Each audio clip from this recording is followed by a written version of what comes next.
Assalamualaikum teman-teman. Hari ini Sanum akan membacakan sebuah hadis. Ayo kita mulai. Hadis tentang pentingnya niat.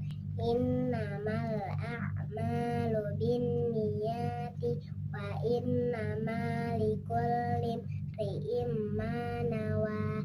Artinya, sesungguhnya setiap amal itu tergantung pada niatnya, dan sesungguhnya seseorang